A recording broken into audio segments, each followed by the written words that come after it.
학생들 전체 차렷! 자, 강사님께서 입장하고 계십니다. 잠시만요.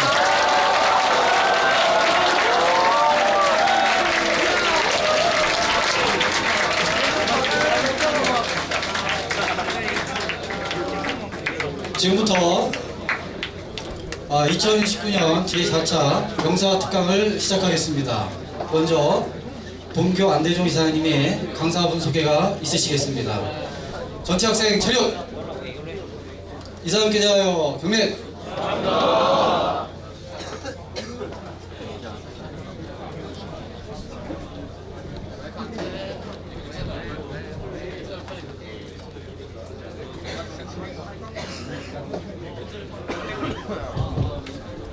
네, 사랑합니다. 여러분들 요새 그 월드컵 봤어요? 네, 지금 신문에서 보니까 99년생들의 시대가 열린다고 그래요. 여러분들의 시대가 앞으로 열리고 있는 것 같아요. 정말 월드컵의 결승에 지금 토요일날 올라가는데 우리나라 국군이 상승하고 또 여러분들이 앞으로 세계의 주역이 돼서 짐 노저스가 남북이 통일이 되면 한국이 세계 2위 국가가 될 거라고 그러는데 여러분들이 세계 2위의 국가를 만드는 그런 주역이 될 것 같습니다. 오늘 특별히 여러분과 함께 새로운 대한민국의 통일 한국에 이끌어갈 큰 지도자가 오늘 같이 여러분에게 귀한 시간을 내주셨습니다. 김민석 의원께서는 서울대 사회학과를 졸업하시고 하버드대 케네디 스쿨을 졸업하고 칭화대 로우스쿨을 졸업하며 뉴저지대 로우스쿨에서 법학 박사 학위를 받으셨습니다. 서울대 총학생회장을 거쳐서 전국 학생연합 의장 그리고 이어서 15대 16대 국회의원을 거쳐서 지금 돌아가신 이효 여사를 모시고 김대중 대통령 총재 비서실장을 하셨습니다. 그래서 민주당 최고위원 또 문재인 대통령 종합상황본부장으로 아마 아주 정말 눈 코 쓸 때까지 아침 식사도 못 오시고 오신 거예요. 오늘 그 김대중 대통령 영부인이신 이유 여사 여기 상주노로 더 오신이라고 식사도 못 하셨다고 그러는데 정말 귀한 분이 오셨습니다. 여러분 큰 박수로 김민석 의원을 맞아주시기 바랍니다.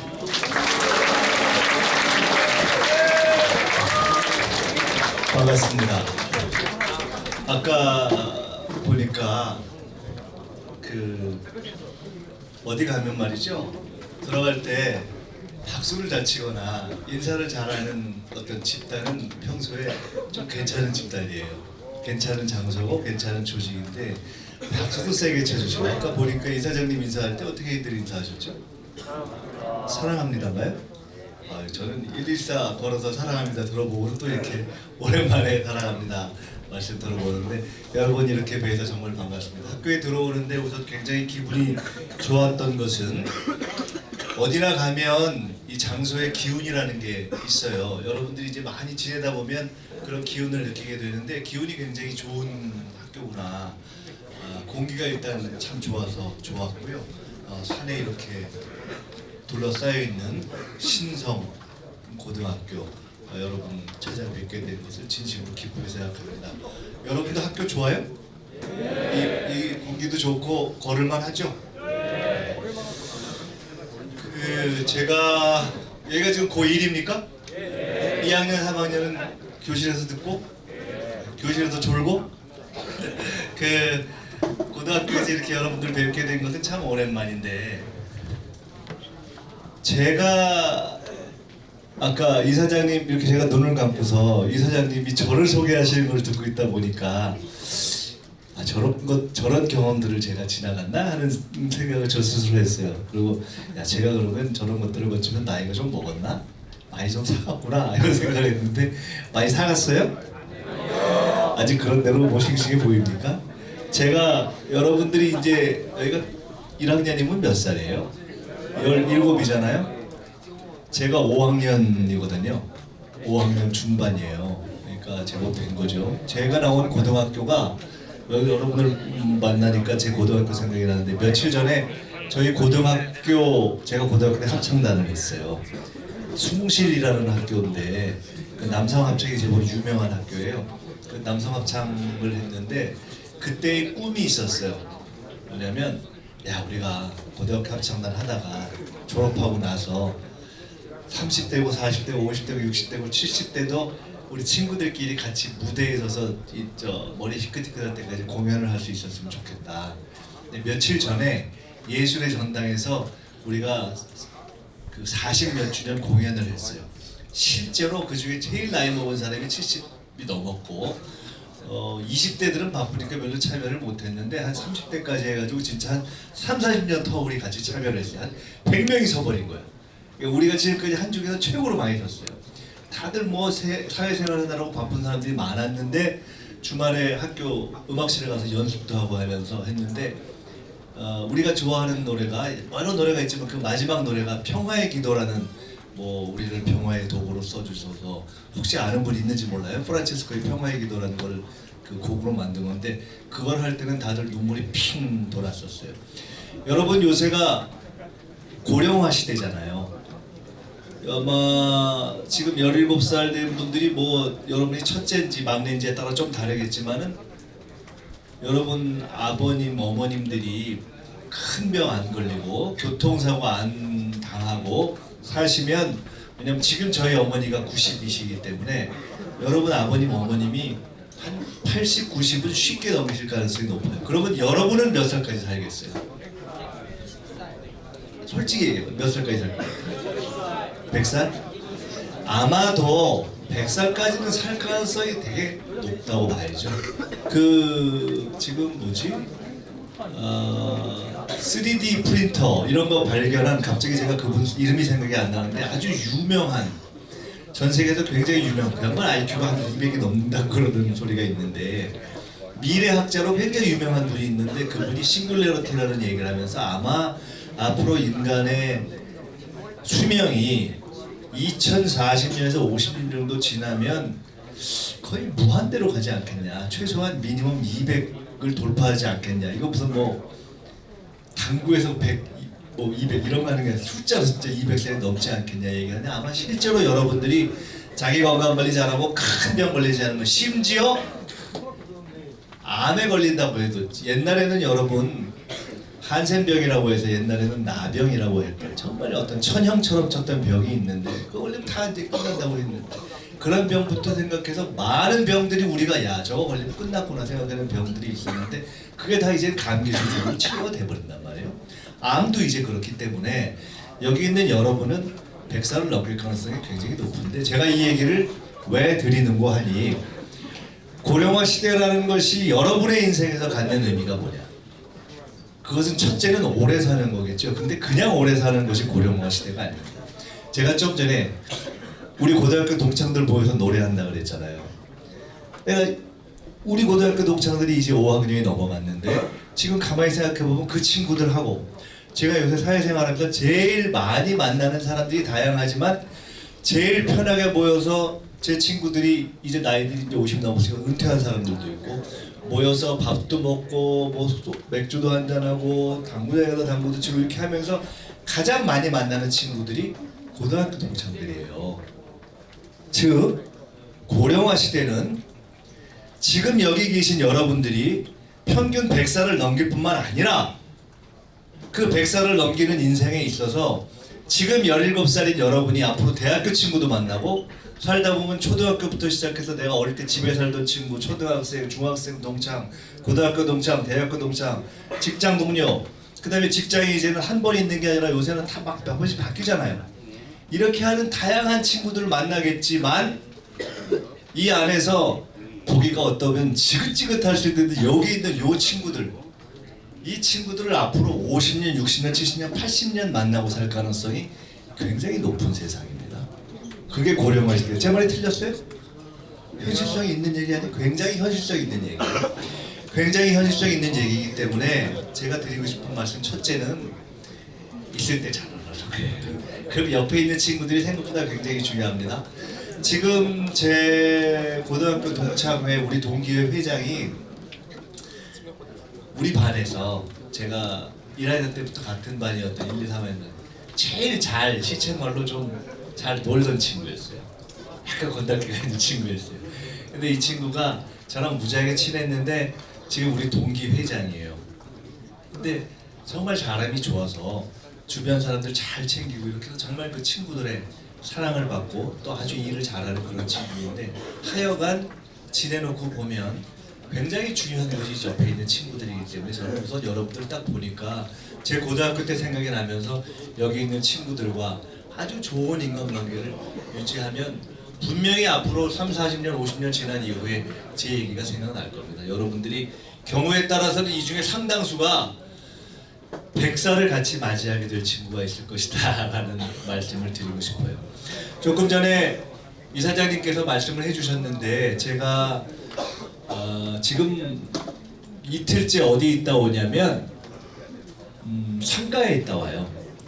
그러니까 상가라는 것이 보통 우리 아버님 어머님이 돌아가시면 그 아들 딸들이 이렇게 지키잖아요. 근데 우리 같이 정치를 하는 사람들은 정치적인 뭐 아버지 또는 정치적인 어른이라는 게 있지 않겠어요? 예를 들어 우리나라에 대통령들이 쭉 있었잖아요. 근데 돌아가신 대통령들도 있고 현재 살아있는 대통령도 있는데 저는 김대중 대통령이라는 분 밑에서 정치를 시작했어요. 그러니까 일종의 김대중 패밀리죠. 그래서 그분이 돌아가시고 그분의 이제 사모님인 이희호 여사, 여러분도 관심 있는 분들은 뉴스나 이런 거 보셨을 거예요. 이희호 여사, 대통령 영부인이셨던 이희호 여사라는 분의 상가에서 보통 3일장을 하는데 워낙 손님도 많고 사회적 의미도 있기 때문에 5일장을 해요. 그래서 하루 이틀 지나고 어디 사흘째 오늘 또 가서 지키고 내일 하고 이제 모레 발의를 하는데 어제는 뉴스에 보셨겠지만 심지어 북한의 김정은 위원장도 원래는 내려와야 되는 요새 남북관계가 좋아지다가 약간 지금 서로 약간 눈치를 보고 있는 그런 한국이 돼서 꽃만 보냈단 말이에요. 그런데 제가 그 상가에서 이렇게 서서 하루 종일 손님들을 맞이를 며칠 하다가 지금 딱 여러분들을 만나러 왔습니다. 제가 여러분들을 만나서 무슨 이야기를 할까 생각을 하다가 제가 상가에서 사람들을 보면서 느꼈던 것들로부터 얘기를 시작하면 괜찮겠다는 생각을 했어요. 상가라는 것을 통해서 뭡니까? 사람이 죽은 장소잖아요. 사람의 죽음에 대해서 생각하게 되죠. 저도 5학년이기 때문에 옛날 여러분들만큼은 아니지만 조금은 더 죽음이라는 것에 대해서 생각을 해보게 되죠. 그리고 사실 상가에 앉아 있으면 얼마 전에는 제 동년배, 제 친구, 여의도 고등학교 선생님을 하는 제 동기가 교통사고로 갑자기 세상을 떴어요. 거기에 보니까 여러분 같은 학생들이 문상을 왔더라고요. 그 옆에는 보니까 정말 참 너무 황당하고 안타까울 때 젊은 20대가 세상을 떠가지고 거기는 뭐 문상계 몰상이 별로 없잖아요. 그렇게 온 경우도 있는데 사람이라는 것이 올 때는 이렇게 정해져서 왔다가 갈 때는 다 기약 없이 가기 때문에 인생이라는 걸 생각해보는 하나의 장소가 되죠. 저는 오늘 여러분들한테 공부 얘기를 할 생각은 별로 없어요. 그냥 편하게 그냥 사는 얘기를 좀 하고 싶은데 그 상가에서 오는 사람들을 보면서 제가 굉장히 다양한 사람들을 봤습니다. 여러분 그냥 보통 집안의 상가가 아니라 대통령의 영부인을 지냈던 분 이희호 여사라는 분은 그냥 영부인이 아니고요. 우리나라의 이른바 여성운동 또는 사회운동의 1세대에 해당하는 분이에요. 올해 돌아가실 때 나이가 연세가 97세거든요. 엄청 오래 사셨죠. 97세인데 이분이 YMCA 아시죠 여러분?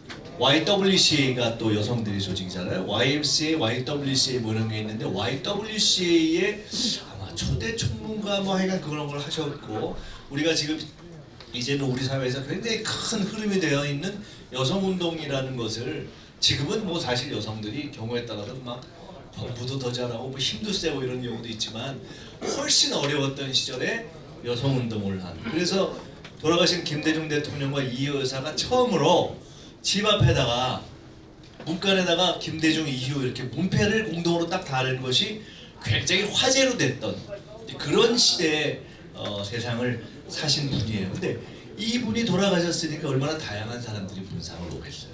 제가 거기 서서 생각을 했죠. 서서 많이 오는 분들 이렇게 바라보면서 참 다양한 삶을 본 거예요. 다양한 사람들이 와서 묵상을 하면서 이희호라는 사람이 선택했던 삶은 어떤 삶이었을까? 그 사람이 선택했던 삶은 어떻게 흘러갔을까? 그리고 그 사람을 묵상하기 위해서 온 사람들은 어떤 삶이었을까? 예를 들어 볼게요. 이희호 여사의 상가에 제가 있었어요. 그 중에 왔던 사람이 여럿 있는데 이순자 여사가 왔었어요. 이순자 여사가 누군지 아세요? 전두환 대통령은 아세요? 전두환 대통령의 부인이에요. 그분이 왔었어요. 또 이재용 회장이 왔었어요. 이재용 회장은 누군지 아시죠? 일단 이순자 여사보다는 많이 아는군요. 이게 좀 많으니까. 이병철, 이건희 손자 이병철 회장의 아들이잖아요. 이병철 회장은 지금 이렇게 병상에 누워 계신데 사실은 그분이 지금 의식이 있을까? 이걸 아무도 잘 알지 못해요. 근데 병상에 몇 년째 있는데 이건희 회장의 조화가 왔었고 그 아들인 이재용 회장, 여러분 삼성 회장이 뭐 사실 이거 이재용 회장이 사실상의 삼성의 이제 오나 우리나라는 조금 외국하고 달라서 삼성이라는 그룹의 전체 지분을 100% 갖고 있는 건 아니고 좀 그렇게 많이 갖고 있지는 않지만 얘가 삼성을 좌지우지하니까 대단한 거 아니에요. 여러분이 이 중에 뭐 비행기 타고 외국 나가보신 분도 있을 수 있겠지만 해외 나가면 공항에 가면 나가는 길로부터 쭉 가는 길에 뭐 삼성 LG 막 쫙 써 있어서 야 갑자기 대한민국 사람인 것이 뿌듯해지고 아, 삼성 내가 쓰고 있는 핸드폰이 이게 중요한 거구나 이런 생각을 하게 되는 어쨌든 그렇게 큰 역할을 하는 경우죠. 그리고 그런가 하면 아마 여러분들은 그렇게 잘 알거나 그 노래를 막 좋아하지 않을지 모르지만 아마 열린음악회쯤에서 봤을까요? 이선희 씨 아세요? 가수 이선희? 그렇지. 가수 이선희가 사실은 나이가 저랑 거의 동갑 비슷해요. 근데 제가 깜짝 놀란 거예요. 이선희 씨가 들어보면 기분 나쁘지 않겠죠? 너무 이쁜 거예요. 너무 젊은 거예요. 나 진짜 깜짝 놀랐어요. 이선희 씨가 원래 가수고 우리 때부터 잘 나갔기 때문에 굉장히 오래됐거든요. 근데 정말 그리고 그 외에도 연예인들도 여러 왔었어요. 김재동 씨 알아요? 김재동 씨도 왔어요. 옛날에 여러분은 잘 모를 거예요. 신형원 씨라는 분도 왔었고 뭐 등등등 그렇게 왔었어요. 자, 다양한 삶이 지나갔습니다. 이희호 여사는 굉장히 여러분의 나이대로 따지면 잘 나갔던 사람이에요. 집안이 좋았습니다. 해방 이후에 우리나라가 먹고 살기가 어려울 때 상당히 괜찮은 집이었어요. 대부분 그때는 먹고 사는 걸 걱정할 때 먹고 사는 걸 걱정을 별로 안 했어요. 이화여대 지금도 좋은 학교지만 그 당시에는 이화여대 나갔다 하면 뭐 끝내주는 거예요 한마디로. 지금 이화여대 생각하는 거에 100배쯤은 더 끝내주게 생각했을 거예요 아마. 그래서 우리나라에서 뭔가 여성으로서 뭔가를 했다는 분들은 대부분 그런 분들의 상당수가 이화여대를 나왔죠.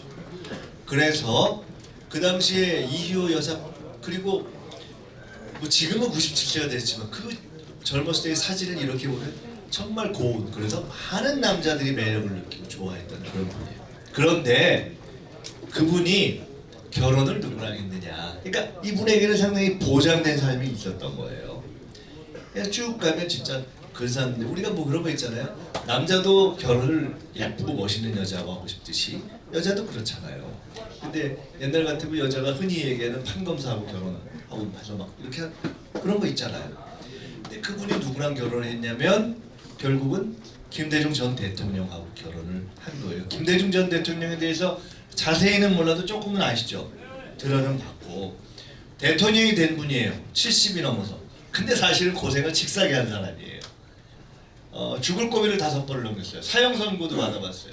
그리고 정치적인 상대방이 저놈을 죽이는 것이 낫겠다 싶어가지고 차를 보내가지고 확 치워서 다리도 부러져가지고 그 양반이 젊을 때 사진을 보면 여러분 이상 잘생겼어요. 젊어서는 굉장히 멋쟁이였다 그래요. 여기다 담배 파이프 딱 물고 다니고 하여간 쫙 백바지 입고 다니고 그랬던 분인데 40 넘어서 그렇게 대통령 후보가 나온 다음에 차에 받쳐가지고 고관절이 나가서 쩔뚝쩔뚝하고 다녀가지고 그 상대방들은 그거를 저거 쩔룩거리 이렇게 막 비웃음을 받게 된 그런 아주 불편한 삶을 사는 분이에요. 사형 선고도 받았고 굉장히 어려운 그런 삶을 살았어요. 대통령까지 됐지만 대통령이 됐다고 해서 꼭 해피하게 끝난 것은 아니에요. 대통령이 되면서도 쉽지 않은 과정이 있었고 IMF를 겪었고 자식들이 감옥에도 가야 되고 참 기구한 파란만장한 삶을 살았는데 문제는 그 이희호 지금 우리가 제가 상가했던 이희호 여사가 그 김대중이라는 정치인과 결혼할 당시에 두 사람의 처지는 어땠느냐 쉽게 얘기해서 하늘과 땅이었습니다. 이희호는 잘 나갔고 김대중은 여러분이 김대중이라는 정치인이 나중에 대통령이 됐다는 걸 싹 잊어버려 생각할 때 부인이 없고 이미 결혼했는데 상처를 했고 그 상처를 할 때 당시에 그것은 집에 먹을 게 없어가지고 완전히 떼거리가 없어가지고 결국은 병을 치료해서 병원에 못 갈 정도의 어려운 상황에서 그렇게 돌아가셨고 애들은 그냥 다 컸는데 어떻게 할 수 없는 애들이 둘이 있었고 돈이 있는 것도 아니고 국회의원 한 번 해본 것도 아니고 국회의원 나갔다가 내 떨어지고 진짜 야 이건 뭐 앞날을 볼 수 없는 게다가 지금은 민주당이라는 당이 집권당이지만은 그 시절만 해도 우리나라가 민주당이 아니라 민주당과 다른 색깔의 정당이 박정희 대통령 시절 이전 시절이기 때문에 군인들이 정치를 하던 시절이기 때문에 김대중과 같은 스타일의 정치인들이 앞으로 정치로 잘 나가는 걸 기대하기는 어려운 시절. 한마디로 얘기해서 공부도 지지리도 못하거나 또는 집안에 돈도 없거나 저게 잘 될 가능성이 별로 없어 보이는 남자를 가진 것도 많고 생긴 것도 이쁘고 앞으로도 잘 나갈 것 같은 여자가 선택해가지고 결혼을 한 사건이 일어난 거예요. 그리고 그로부터 몇십 년 이후에 둘이 고생을 칙사게 한 후에 한 분은 대통령이 되고 한 분은 영부인이 된 이런 사건이 일어난 거죠. 자, 그리고 이제 김대중은 돌아가고 이희호 여사가 돌아가고 오늘 우리가 인상을 하고 오늘 여러분이 제가 만나면서 그분의 얘기를 화두로 해서 얘기를 시작해 본 거예요. 이희호라는 여인의 그때의 선택은 왜 일어났을까? 선택은 잘했을까? 여러분 앞으로 어떻게 살고 싶어요? 내가 제일 바라는 삶 한마디로 얘기한다면 저기 보니까 이름이 외자인 것 같아요. 외자죠. 뭐예요 이름? 이름 외자인데 눈에 탁 들어오더라고. 어떻게 살고 싶어요? 내가 바라는 꿈은 있어요? 재밌게 살고 싶어요. 최고죠. 요새는 이게 고리타분하면 안 돼요. 재미가 있어야 되잖아요. 삶이라는 게. 옛날에는 돈만 많이 벌면 최고였는데 그거 갖고 안 되잖아요. 그렇죠? 요새 제 아는 분이 야 우리 아들이 결혼을 지금 딱 날짜 잡아놓고 9월에 하는데 야 아들이 9월에 결혼하기 전에 계속 여행을 벌써 몇 번씩 하는지 모르겠다. 그 다음에 집도 아직 사지도 않았는데 얘들이 계속 무슨 하여간 집도 전세인지 월세인지 예매하는데 계속 여행을 다닌다. 세상 사는 기준이 달라졌잖아요. 즐겁고 나에게 의미가 있어야 되잖아요. 옛날에 우리 이사장님 또 교장님들 열심히 일하던 그 시절에 저희만 해도 열심히 해가지고 뭐 회사에 가서 위에 눈치 딱 보고 끝나면 퇴근할까 말까 눈치 보는 그런 시절이 끝나버렸단 말이에요. 여러분이 직장 다닐 때 그렇단 말이에요. 여러분 이미 들겠지만 여러분보다 조금 나이 많은 선배들이 회사 가서 요새는 뭐 직장에서 회식도 잘 안 되는 세상이 바뀌어버렸단 말이에요. 재미라는 것이 중요해요. 다르게 표현하면 뭘까요? 우리가 재미있게 사는 거 기쁘게 사는 행복 아니겠어요? 근데 누구나 다 행복하게 사는 것을 꿈꿀 텐데 그때 이희호는 과연 행복하게 사는 삶을 선택했을까? 그리고 그녀가 선택한 삶은 행복하게 전개됐을까? 쉽지 않은 대답이죠. 고생 직사게 했어요. 물론 대통령 영부인까지 됐어요. 거기에 찾아왔던 이순자 여사가 혼자 꽃을 들고 왔었어요. 그 상가라는 데는요 모든 사람이 찾아오는 것이고 찾아오는 모든 분들을 귀하게 대접하는 것이 예의예요. 우리나라는 특히 그래요. 그래서 심지어 과거에 남과 북이 관계가 안 좋을 때도 남의 지도자가 또는 북의 지도자가 잘못되거나 돌아가면 그래 너네가 옛날에 우리가 전쟁도 한쪽에서 하고 뭐 한 문제가 있다 하더라도 가서 상은하는 것이 도리다 이런 것을 우리가 동방예의지국이라고 하는 그런 전통과 문화가 있는 거였거든요. 전두환 대통령 즉 이순자 문상을 왔던 이순자 여사의 남편과 돌아가신 이희호 여사의 남편인 김대중 대통령과의 사이는 독특한 역사적 관계가 있습니다. 전두환 대통령이 김대중 전 대통령에게 사형을 선고 사실상 했던 당시의 권력 관계가 있었던 거예요. 김대중이 민주화 운동을 했고 전두환이 권력을 잡고 쉽게 말해서 죽이려고 했던 거죠. 나중에 결국 살아났어요. 근데 그런 관계 속에서 돌아왔는데 그렇게 문상을 온 것 자체는 감사한 일이고 또 감사했어요. 근데 저희가 보면서 다른 것은 오늘 현재 이렇게 역사에서 볼 때, 오늘 현재 사람들의 인식에서 볼 때, 여러분 혹시 택시 운전사 영화 본 분 있어요? 보거나 또는 듣기도 했고, 적어도 여러분 정도 되면 이제 대한민국에서 10대 중반을 넘어서면 세상 돌아가는 거 알잖아요. 어른들이 모르는 것처럼 생각할 수 있지만 다 알잖아요, 그죠? 광화문에서 무슨 일이 일어나고 있는지, 또는 때로는 그것이 너무 과하지 않은지 다 알잖아요. 왜냐? 여러분만 세상을 아는 것이 아니라 우리 역사에서는 항상 그랬습니다. 우리가 교과서에서 배우고 있는 6월 항쟁, 60대도 그랬고, 교과서에서 우리가 기억하고 있는 4.19 때도 결국 누가 어떻게 잘못돼서 세상이 변했죠? 고등학생 김주열 학생의 눈에 최루탄이 박혀서 세상이 바뀐 거예요. 독재가 무너졌죠. 3.1 운동, 3.1 혁명이라고 하는데 누가 세상을 바꾸는데 가장 오래 이름을 남겼죠? 유관순. 몇 살이었어요? 20대 안 됐어요. 그런 거거든요, 실제로. 옛날에 일제와 싸울 때도 실제로 10대들이 나선 거니까 그러니까 세상을 다 알죠. 10대가 넘어서면 요새만 10대가 똑똑한 것이 아니라 역사적으로 또 인간은 10살이 넘어서면 세상에 대해서 고민하고 자기의 존재에 대해서 고민을 하게 되어 있어. 당연한 거 아니에요. 야, 어떻게 뭔 애들이 요새 애들이 고민이 있지.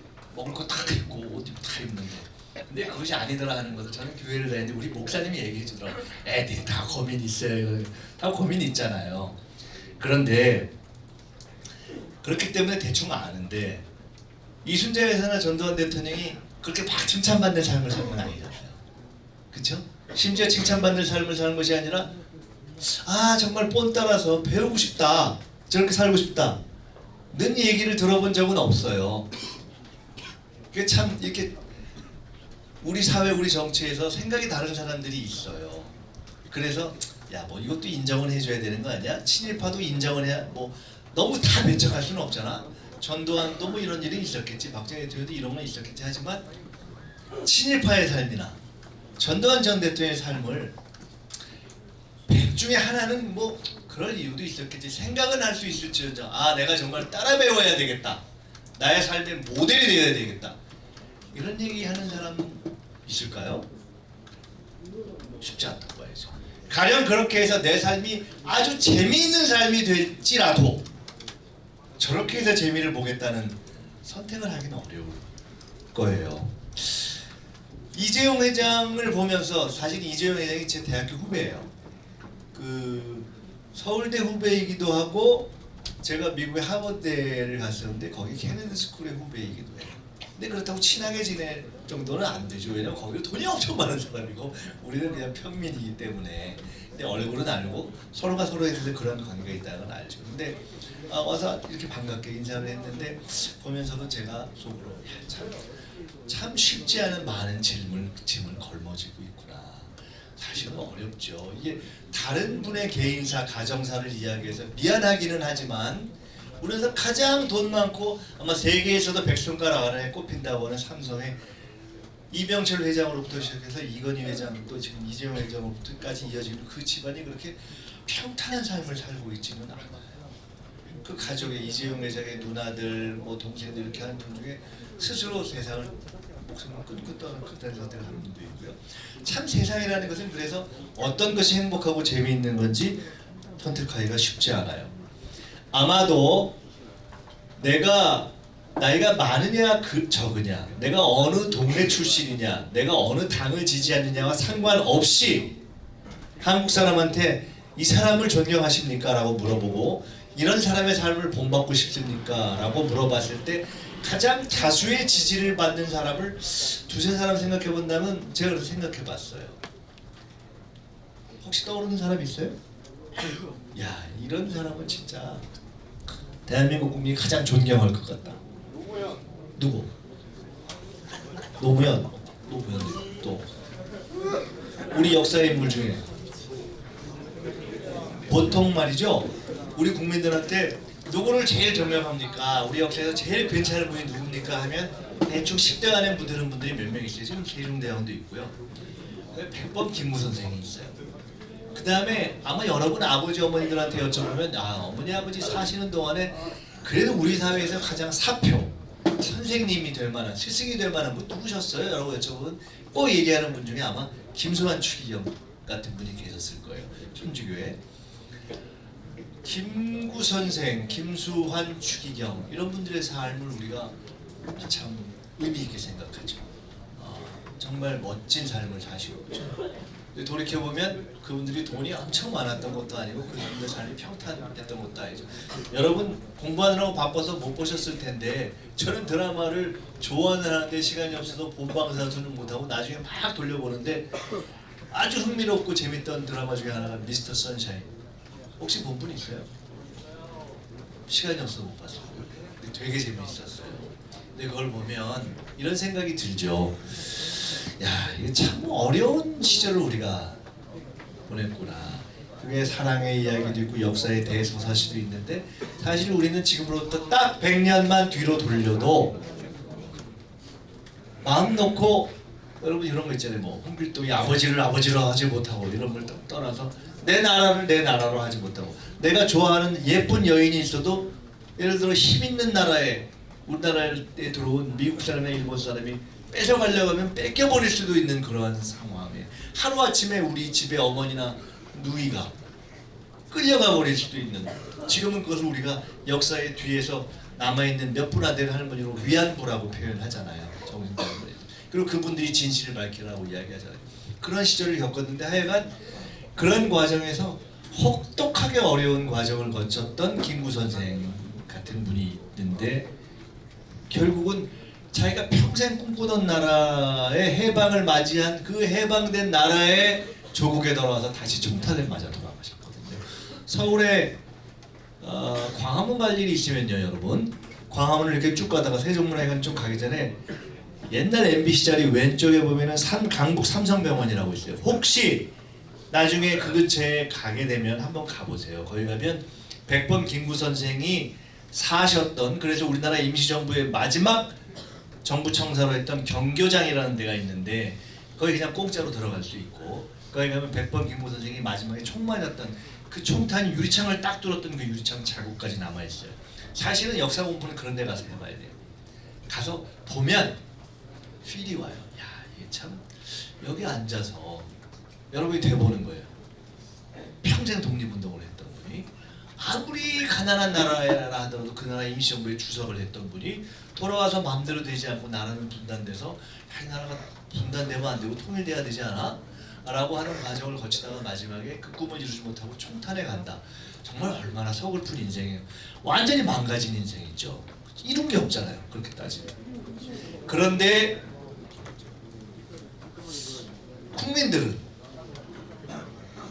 여러분의 아버지 어머니들은 또 우리들은 여전히 백범 김구 같은 분 또 가진 것도 별로 없던 김수환 추임 같은 분을 괜찮은 삶이라고 생각한단 말이에요.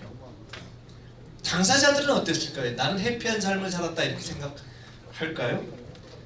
한 가지만 다른 얘기를 해보겠습니다. 제가 요새 아주 가슴 아프게 생각하는 것 하나가 여러분과 비슷한 또래를 얼마 전에 거쳤을 아까 우리 친구 재밌는 삶을 살고 싶다 이렇게 생각했는데 사실 요새 재밌는 삶을 사는데 그게 최고 좋은 것 중에 하나가 막 머리 복잡하게 공부 많이 해서 꼭 우리가 변호사, 검판사 되고 막 이런 거 그게 최고가 아니잖아요. 그래서 심지어 요새 직업 뭘 하고 싶냐면 안정된 거로는 공무원을 바라고 재밌는 거로는 사실 연예인도 많이 바라잖아요. 그죠? 연예인, 아이돌 이런 거 되면 짱이잖아요. 저도 얼마 전에 우리 동네에서 동네 잔치를 하는데 뭐라고 하는데 처음으로 나 그런데 끝까지 앉아있을 때 한 번도 없는데 그날 젊은 연예인은 안 왔는데 김현자 씨 알아요? 아모르 파티.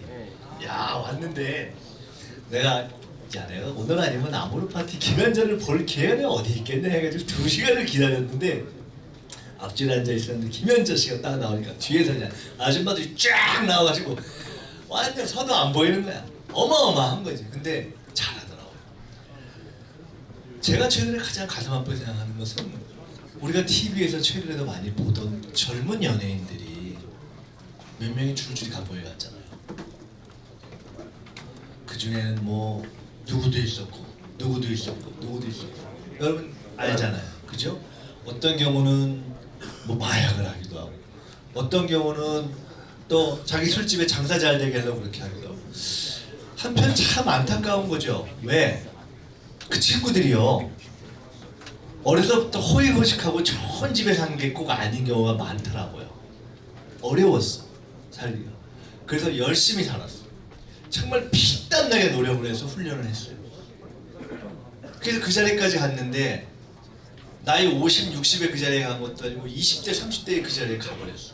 돈도 어마어마하게 많았어. 아마 이사장님보다 많을 거예요. 많았을 거예요. 여기 있는 어지간한 우리 집에 엄마 아빠보다도 돈을 많이 벌고 펑펑 썼을 거예요. 근데 너무나 안타깝게 돼버린 거예요. 사실 저는 감옥에 가봤어요. 감옥을 한 번도 아니고 2번 가봤어요.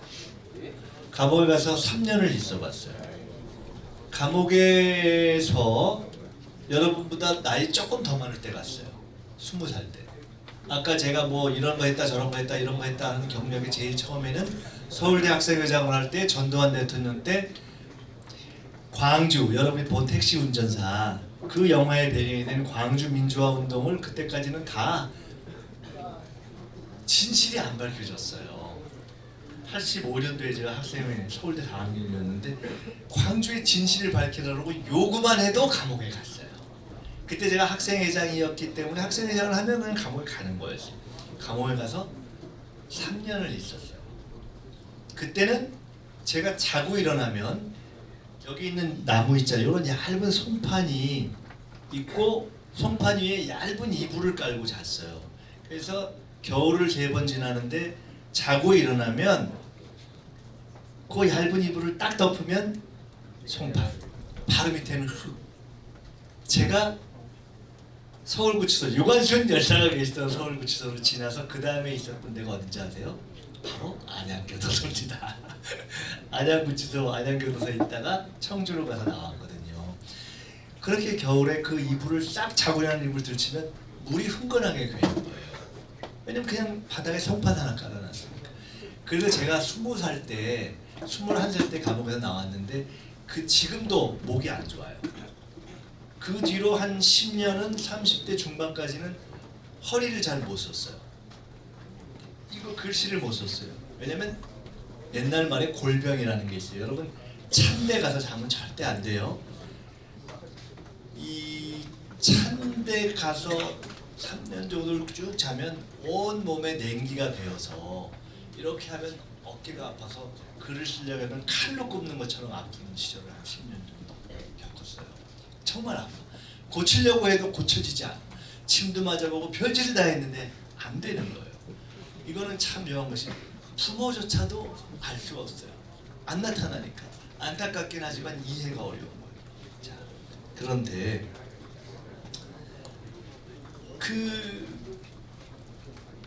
그런 곳에 그 젊은 친구들이 이제 가는 거예요. 대단한 아이돌들이. 너무 쉽지 않을 거예요. 정말 쉽지 않을 거예요. 너무나 가슴이 아파요. 그리고 많은 것을 누려본 사람은 바닥으로 가버렸을 때 정말 어렵습니다. 또 생각을 해보게 되죠. 자, 우리가 많은 사람 이야기했어요. 이희호, 이순자, 김대중, 이재용, 뭐 이명철, 김수환, 김구로부터 우리가 잘 아는 젊은 아이돌에게까지 어떤 삶이 재미있는 삶일까? 어떤 삶이 행복한 삶일까? 그리고 내가 100살까지 살아야 되는데 나는 어떻게 살아야 재미있고 행복하게 살 수 있지? 여러분, 우리가 농담처럼 얘기합니다. 가늘고 길게 사는 게 최고다 이런 얘기를 하는 경우 있어요. 오래 살려면 안정적이고 지속적으로 우리의 행복을 지속할 수 있는 그런 삶을 계획해야 됩니다. 그런 삶을 살아가는 데 있어서 우리가 짧게 본 여러 가지의 경험 전혀 그냥 역사 속에 존재하는 것이 아주 쉽게 여러분의 주변에 존재. 제가 그냥 이름을 아는 사람을 얘기했기 때문에 그렇지 그렇지 않은 보통 사람의 삶이 이렇게 우리 주변에 펼쳐져 있습니다. 여러분이 관심을 좀만 가지고요. 아버지, 어머니, 큰엄마, 작은엄마, 형의 친구 잘 보세요. 돈 많은 형, 돈 없는 형, 잘 나가는 형, 옛날에 잘 나갔던 누나 다 보세요. 그리고 그들의 삶이 어떻게 가야 하는가, 나는 나의 삶을 어떻게 디자인해야 하는가, 저는 이렇게 봅니다. 우리는 정답을 말씀드릴 수 없어요. 그러나 아주 중요한 것 하나는 우리는 우리의 삶을 우리의 가치를 갖고 조직해야 합니다. 여러분에게 가장 중요한 것은 가치입니다. 돈 엄청 중요합니다. 실제로는 돈이 중요하지 않다고 가르치는 것은 대부분 뻥이죠. 왜? 돈이 없으면 문제 해결할 수가 없는데 명예도 굉장히 중요합니다. 사람은 명예롭게 살고 싶은데 근데 돈과 명예가 중요한 것이 아니라 또 가급적 일찍 출세하면 너네 소생한다. 그렇지 않죠. 일찍 출세해가지고 쭉 잘 살면 얼마나 해피해요. 최고죠. 일찍 잘 돼서 오래 가는 양반. 아마 일찍 유명해져서 가장 오래까지 유명한 분 중에 누가 있을까요? 조용필? 대단한 거예요. 이미자? 여러분 너무 오래된 거 알죠? 아까 이선희 씨 같은 경우는 그분들의 삶에 굴곡이 있었습니다.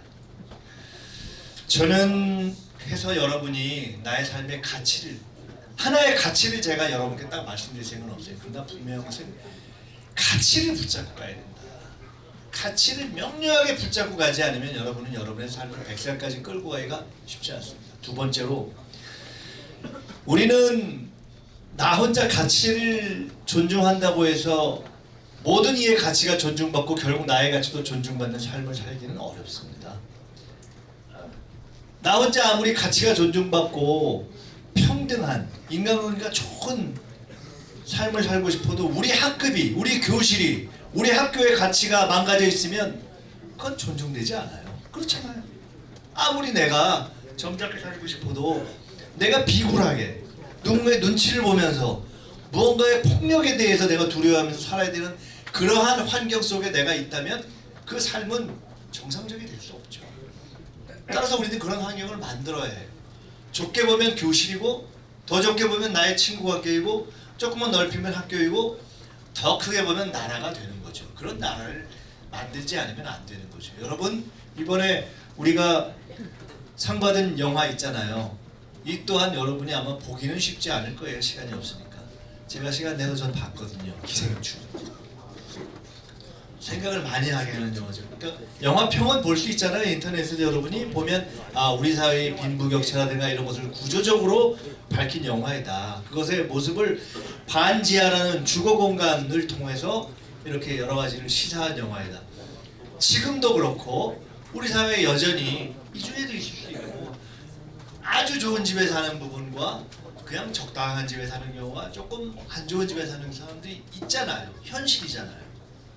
그리고 그걸 계속 조금씩 고쳐나가려고 우리가 노력하잖아요.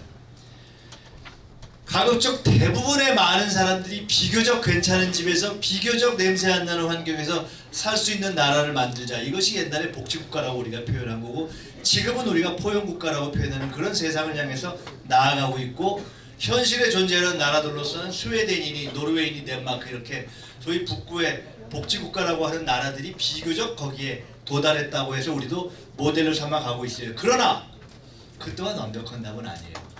서유럽 북유럽에 가면요 자살률이 높습니다. 저는 이렇게 생각해요. 세상은 꼭 제도와 환경이 좋다고 해서 모든 것이 해결되지는 않는다. 스스로가 해결되지 않으면 되지 않아요. 왜 그분들이 저렇게 자살을 많이 할까? 가서 물어봤던 적이 있어요. 어떤 분은 날씨가 안 좋아서 그렇다. 우리나라는 날씨가 햇볕 들 때가 많은데 거기 매 1년 내내 햇볕이 안 든다는 거죠. 어떤 것이 맞는지는 모르겠어요. 어쨌든 그러나 우리는 여러 면에서 나의 가치를 지키고 설정하고 살아갈 뿐만 아니라 나와 남의 가치가 함께 존중될 수 있는 공동체를 만드는 것이 굉장히 중요합니다. 이것은 모두가 그런 대로 먹고 사는 사회를 만들어야 된다는 것뿐만 아니라 굉장히 중요한 것 한 가지는 아까 제가 미스터 선샤인 예를 들었지만 여러분 나라가 주권이 없으면 다 꽝이거든요. 생각해보세요. 여러분 지금 일제시대에 살았다고 생각해보세요. 여러분 고생 진짜 고생길이 훤하게 열린 겁니다. 여러분이 아무리 똑똑해도 여러분이 갈 길은 출세하는 유일한 길은 대한민국의 학교가 아니라 일본 제국주의가 만들어놓은 학교에 가서 거기에 빌붙어서 사는 것밖에 길이 없다. 근데 여러분은 그 길을 100년 동안 가야 한다. 얼마나 인생이 깝깝하겠어요. 100년 전 우리의 선조들은 그런 삶을 100년 동안 살아온 것입니다. 그에 비하면 100년 후 여러분의 삶은 확 펴져 있는 거죠. 적어도 제국주의 식민지는 아니잖아요. 여러분이 사랑하는 사람과 잘하면 그 사람과 결혼할 기회가 있잖아요. 여러분이 사랑하는 여러분의 어머니가 하루아침에 제국주의 군대에 끌려갈 그런 상황은 아니잖아요. 우리는 그러한 역사를 100년 동안 살아왔습니다. 그런 속에서 3.1혁명이 있었고 4.19, 60, 촛불혁명이 있었던 겁니다. 오늘 우리가 역사를 배운다는 것은 그냥 외우고 시험 보기 위해서 배우는 것이 아닙니다. 여러분, 옛날에 조선시대에 왕들이 있었어요. 왕이 공부를 꼭 해야 됩니까? 말아야 됩니까? 뭐라 해요? 피곤해 죽겠는데. 왕은 돈도 있고 뭐 일을 할 필요도 없고 사실 그렇잖아요. 모든 권력을 다 주고 있는데. 근데 대한민국에서 공부를 제일 많이 한 게 누구냐? 조선시대 왕들이 했어요. 왜? 나라를 잘 다스려야 됐으니까. 누구랑 토론했느냐? 신하들과 경연이라는 것을 했습니다. 그때 그 당시에는 여러분 지금 공무원들 되려고 애들 많이 쓴다고 듣죠? 여러 개 시험 보죠? 조선시대가 여러분 우리 역사가 간단치 않습니다. 지금 헌법 1조가 뭐죠? 대한민국은 민주공화국이다. 이제 대부분의 국민들이 압니다. 3.1혁명 때 대한민국 헌법이 처음 만들어졌습니다. 3.1운동 때. 그 다음 달에 1919년에 상해에서 만들어졌던 대한민국의 임시헌법의 제1조가 뭔지 아는 분? 지금 대한민국 헌법은 대한민국은 민주공화국이다 이렇게 되어 있어요. 100년 전에 우리가 만들었던 헌법의 1조는 대한민국은 민주공화제로 한다 이렇게 되어 있어요. 100년 전에 전 세계 민주주의 혁명을 했던 프랑스 혁명을 했던 프랑스부터 시작해서 대혁명을 했던 영국에 이르기까지 전 세계 모든 나라 가운데 민주공화제라는 것을 나라의 틀로 딱 개념으로 규정했던 나라는 대한민국이 유일합니다. 우리는 간단한 나라가 아니에요. 몇 해 전에 촛불혁명이 일어났던 것은 하루아침에 일어난 것이 아닙니다. 그 전에 87년에 여러분들의 선배가 있었고 그 전 80년에 광주에서 여러분이 영화에서 봤던 피 흘리면서 쓰러졌던 군인들이 총칼로 짓밟는데 놀랍게도 그들에게 폭력에 폭력으로 맞서지 않고 평화로 맞섰던 위대한 대한민국의 선조들이 있었고 그 전에 위대한 전 세계에서 가장 많은 수가 평화적으로 시위를 해서 인도도 배우고 중국도 배웠던 3.1운동 당시에 우리의 선조들이 있는 겁니다. 대한민국은 간단한 나라가 아닙니다. 그 대한민국의 뿌리가 됐던 조선도 간단한 나라가 아닙니다. 세계사에서 500년을 갔던 왕조는 없습니다. 500년을 갔던 왕조는 고려와 조선밖에 없습니다. 중국, 유럽 대단한 우리가 배우고 있는 왕조들이 있지만 그때는 민주주의가 아닌 왕조였을 뿐이지 왕조가 하루아침에 넘어지고 중국이 대단하다고 하지만 중국의 한나라, 당나라 200에서 300년 갔습니다. 고려와 조선이 500년을 갔다는 것은 간단치 않은 역사적 전통이 있기 때문입니다. 역사를 배운다는 것은 제가 좀 전에 조선 얘기를 했는데 그 조선에서 관리를 어떻게 뽑았느냐, 어떻게 영의정을 뽑았느냐, 마지막에 국무총리까지 가는 사람을 처음에 뽑을 때 역사와 철학을 가르쳤습니다. 역사와 철학을 배우고 왜 역사가 중요하겠어요? 옛날에 어떻게 했는지 배우는 게 역사예요. 전두환이 어떻게 했는지, 김대중이 어떻게 했는지, 김수환이 어떻게 살았는지, 김구가 어떻게 살았는지 그걸 배워서 아 요거는 하는 게 좋겠다, 이렇게 하면 내가 두고두고 욕을 먹겠구나, 이화정이 어떻게 살았는지 이렇게는 안 살아야 되겠다. 역사라는 것은 교과서 속에 제약하는 사지선다가 아닙니다. 살아있는 앞으로 우리와 우리 민족의 삶, 여러분의 삶을 방향을 지우치는 나침반입니다. 역사는 어마어마하게 중요합니다. 역사 공부를 많이 하십시오. 역사 공부를 하시고 처음에 얘기했던 어떻게 살 것인가에 대한 가치를 깊이 생각하십시오.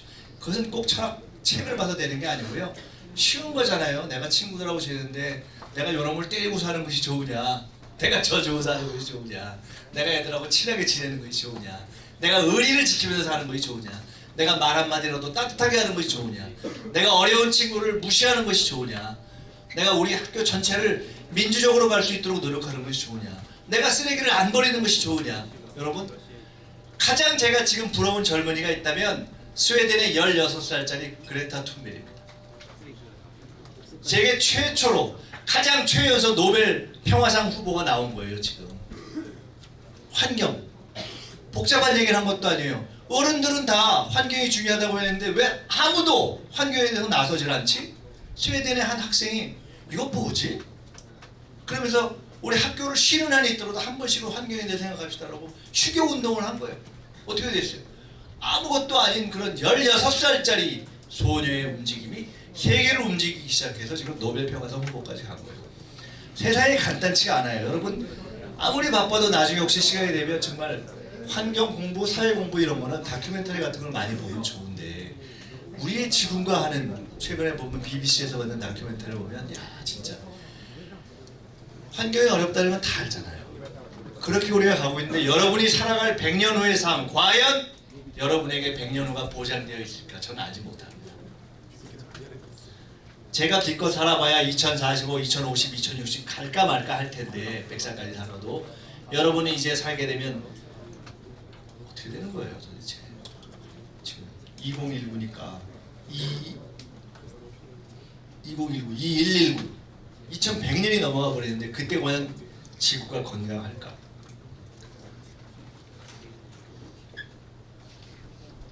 제가 드리고 싶은 말씀은 자 그런 역사 속에서 우리가 역사와 환경에 대한 관심을 가지면서 우리 사회 전체를 그것은 작게는 우리 학급을 얼마나 공정하고 따뜻하고 민주적인 곳으로 만드느냐부터 시작해서 여러분이 계속해서 관심을 가지고 사는 것이 여러분의 재미있고 해피한 삶에 도움이 될 것이다.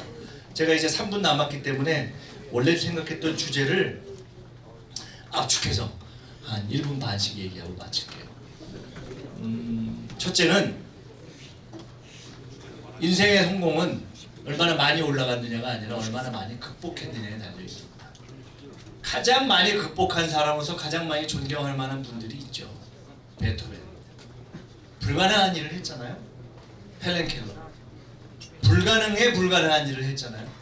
지금 우리가 있는 곳에서 얼마나 극복하느냐. 그런데 제가 이것을 그냥 야 우리 인생을 열심히 극복하면서 살자라는 공자 말씀을 하려는 것이 아니라 여러분이 살면서 다 어려움을 겪습니다. 근데 어려움에는 반드시 대가가 있습니다. 제가 아까 얘기했던 김대중 대통령이 얘기했죠. 저는 김대중 대통령을 가까이서 모셔보거든요. 제가 20대에 처음 정치 시작할 때 그분이 대통령이 되기 위해서 한 번 떨어지는 선거를 같이 지켜봤고 그 다음 되는 과정을 지켜봤어요. 하루 옆에서. 근데 제가 그때 배운 게 있습니다.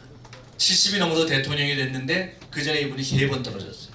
70이 돼서 대통령이 될 때 선거운동을 하는데 저를 포함해서 30대 40대 쟁쟁하고 팔팔한 정치인들이 이렇게 하면 집니다 이렇게 하면 안 됩니다 해서 선거라는 거는 막 출렁출렁 하거든요. 어느 날은 될 것 같고 어느 날은 안 될 것 같고 보통 사람 같으면 그런 얘기 들으면 정말 잠을 못 자요. 그때 제가 본 김대중은 흔들리지 않았어요.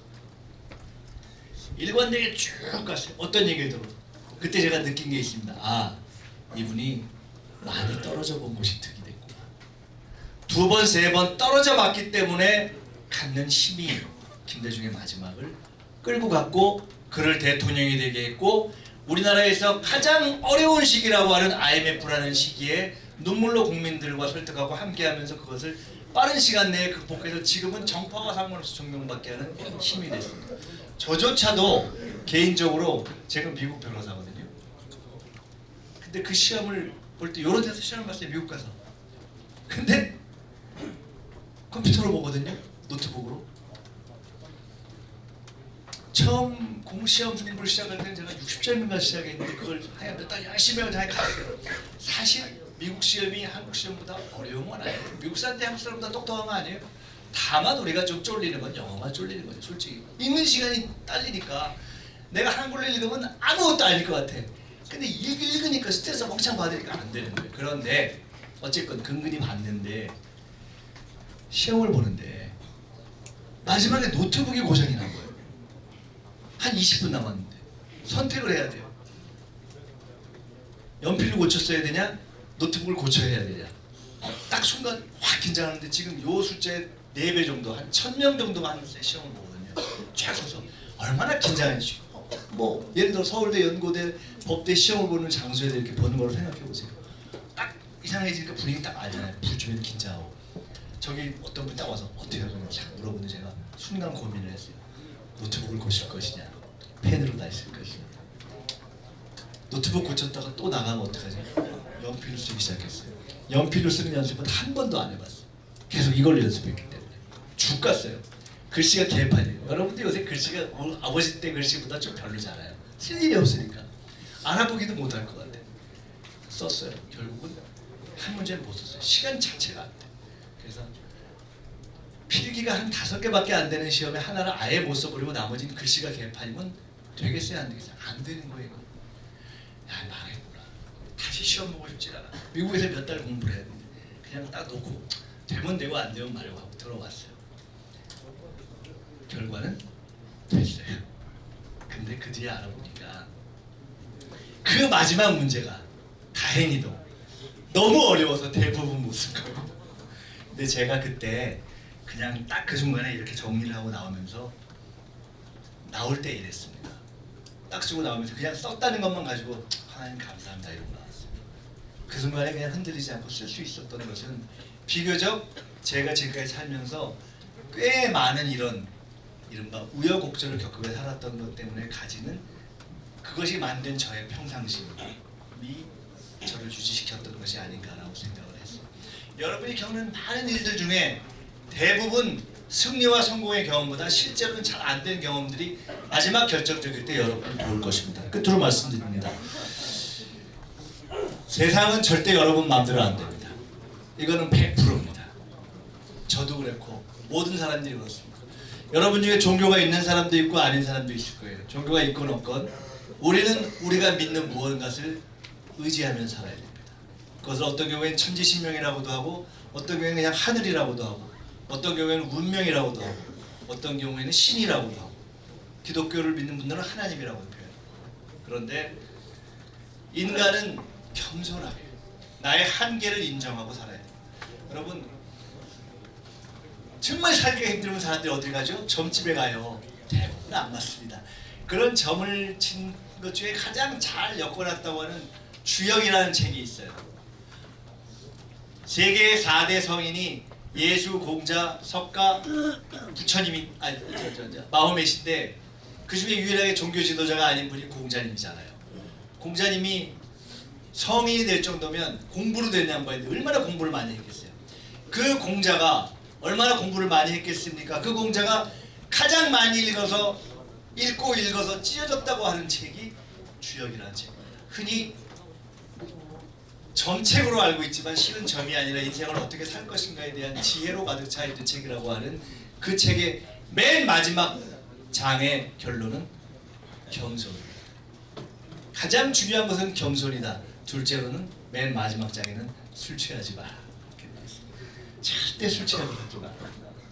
평상심을 유지하고 정신적으로 건강하고 그리고 겸손하게 나에게 겸손하고 하늘에 겸손하고 주변에 겸손하게 살아라 이렇게 합니다. 여러분 많이 힘드실 겁니다. 대한민국에서 고등학교 다니는 것이 쉽지 않습니다. 공부하기도 쉽지 않고 체력적으로도 쉽지 않은 나이고 아침에 일어나서 저 같은 사람 만나서 이렇게 꼰대 얘기 들어야 되는 것도 피곤하고 야 이것까지 해야 되나 우리가. 그런데 여러분 이 시간이 저와 여러분이 만나서 단 한 가지라도 남는 것이 있는 시간이었기를 바라고 여러분이 힘든 일을 만나면 공부를 할 때든 또는 친구와 어려운 일이 생겼을 때든 인생에서 어려운 일을 결정하는 선택을 취할 때든 호흡을 깊이 가다듬고 때로는 눈을 감고 스스로 명상하고 여러분이 믿는 하나님이 있다면 하나님께 기도하고 그렇지 않다면 여러분 스스로에게 자문자답하면서 모든 종교가 인간 속에는 하늘이 있다 이렇게 가르쳤으니까 여러분 속에 있는 여러분의 영적인 힘과 여러분의 양심에 비추어서 틀리지 않은 그런 선택을 하면서 행복하고 재미있고 가치 있는 삶을 사시기 바랍니다. 분명하게 말씀드릴 것은 여러분은 100년 전 유관순 여러분과 같은 동년배였을 유관순이 살아내야 했던 삶보다는 훨씬 더 근사한 삶을 펼칠 수 있는 환경에 처해 있습니다. 우리와 비슷한 노력 연대에 있는 BTS가 참으로 탁월하고 훌륭하고 존경스럽지만 그들이 그런 노력을 100년 전에 했다면 그들은 그 자리에 가지 못했을 겁니다. 지금 월드컵에서 세계를 격동시키고 우리를 기분 좋게 하고 있는 우리의 축구팀이 참으로 뛰어나지만 그들과 똑같은 노력을 했던 우리의 선배 중에 손기정이라는 마라토너는 자기의 국기를 달고 뛰지 못했습니다. 그리고 그처럼 많은 일들이 이루어지지 못했지만 또 훌륭한 영화를 만들어도 황금 종려상을 받을 수는 없었죠. 전 세계에서 제일 돈을 많이 벌고 세상 돌아가는 이치를 많이 꿰뚫다고 하는 아까 얘기했던 많은 사람들, 그중에 짐 로저스 같은 사람들은 야, 앞으로 한반도에 투자하는 게 짱이야. 북한에 투자하는 게 짱이고 남북한이 이제 평화로만 돼봐라. 최고다. 세계 2등이다. 실제로 세계 1등이죠. 왜? 인구로 따지면 미국하고 우리가 인구가 수가 됩니까? 땅으로 됩니까? 근데 솔직히 우리가 정상적으로 쭉 가면 미국과 우리가 대한민국 어디가 더 도덕적으로 윤리적으로 세계인들이 볼 때 근사하고 존경받는 삶을 살 수 있을까요? 우리는 전 세계인이 볼 때 훨씬 존경받는 삶을 살 수 있는 민족이고 나라입니다. 엄혹한 삶을 살았던 백범 김구 선생이 자기의 삶을 정리하면서 쓴 책에 나는 부강한 나라를 꿈꾸는 것이 아니라 문화적인 나라를 꿈꾼다 라고 이야기했습니다. 우리는 그러한 지도자들을 가지고 있었던 나라입니다. 그리고 그러한 DNA가 여러분과 우리 모두의 피 속에 흐르고 있습니다. 문화적으로 훌륭한 나라, 도덕적으로 탁월한 나라, 존경받는 삶, 여러분들이 다 그런 삶을 지향하시면서 우리 민족을 위대한 대한민국으로 이렇게 세우는 그러한 역사를 여러분의 배에 보기를 바랍니다. 감사합니다. 네, 감사드립니다.